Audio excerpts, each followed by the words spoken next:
Bhim army के प्रमुख और आजाद समाज पार्टी के अध्यक्ष चंद्रशेखर आजाद ने नगीना की सीट से ताल ठोक दी है। नगीना के अंदर 3 साल में 3 चुनाव में अलग अलग पार्टी को मौका मिला है। 2009 में यहां पर समाजवादी पार्टी जीती, 2014 के अंदर बीजेपी जीती और 2019 में सपा बसपा आरएलडी गठबंधन से बहुजन समाज पार्टी के प्रत्याशी यहां से जीत कर आए। यानी कि नगीना की सीट पर हर बार किसी अलग व्यक्ति को मौका मिलता रहा है। बिजनौर की सीट की अगर बात करें तो यहां पर बीएसपी का दबदबा माना जाता रहा है, लेकिन नगीना की सीट से चंद्रशेखर आजाद तैयारी दमदारी के साथ कर रहे हैं। चंद्रशेखर आजाद ने साफ कर दिया कि वो नगीना की सीट से अपने लिए अपनी खुद के दम पर खुद चुनाव लड़ेंगे। उन्होंने कहा कि अगर सपा बसपा आरएलडी जैसे जो राजनीतिक दल है या इंडिया गठबंधन है वो उनसे बातचीत करेंगे और अपना सहयोग मांगेंगे, लेकिन वो सहयोग नहीं भी देते हैं तो भी चंद्रशेखर आजाद नगीना की सीट से लड़ेंगे। और इसके लिए चंद्रशेखर आजाद ने नगीना के अंदर गांव गांव जाकर कार्यक्रम है वो करना शुरू कर दिया। पिछले 10 दिनों से 15 तारीख से लगातार चंद्रशेखर आजाद के नगीना में है वो कार्यक्रम चल रहे हैं। हर दिन नगीना के अंदर वो 4 से 5 गांवों के अंदर जाकर पंचायत या कार्यक्रम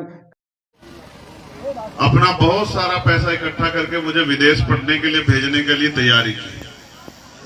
और जैसे ही सब तैयारियां पूरी हुई, अचानक मेरे पिताजी की तबीयत खराब हुई। टेस्ट कराया तो पता लगा उनको कैंसर है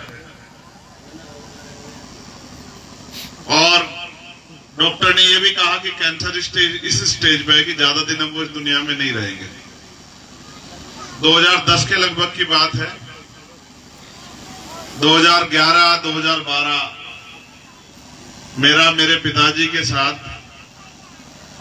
हॉस्पिटल में लंबा समय जो है बीता। भाई ये है ना, इसको कहो ऊपर उठा ले यहां से, ये डिस्टर्ब करेगा। ये सब इन दिखावे से कुछ नहीं होता है।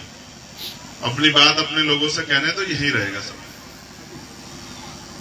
तो 2013 में 11 जनवरी को मेरे पिताजी मुझे छोड़ के चले गए, क्योंकि मैं उनका बहुत अच्छा इलाज नहीं करा पाया। इस देश में जब कोई बीमार होता है और गंभीर बीमारियों से ग्रसित होता है तो उनके घर वाले सोचते हैं कि इलाज के पैसे कहां से लाएंगे, और अक्सर ऐसा होता है।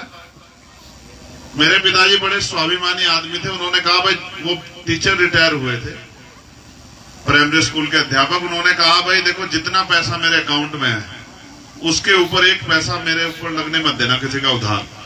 मैं नहीं चाहता कि आप किसी का कर्जा उतारते रहो, तो जिस दिन ये पैसा खत्म होगा मुझे बता देना। तो मुझे अच्छी तरह याद है कि वो बच जाते अगर मेरी जेब में पैसा होता।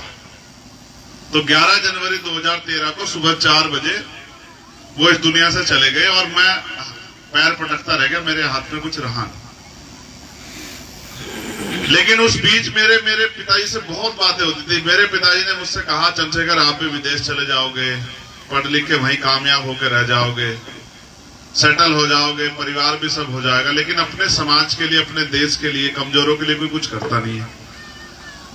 आजादी से पहले इस देश में गैर बराबरी थी, छुआछूत था। बहुत सारे अधिकार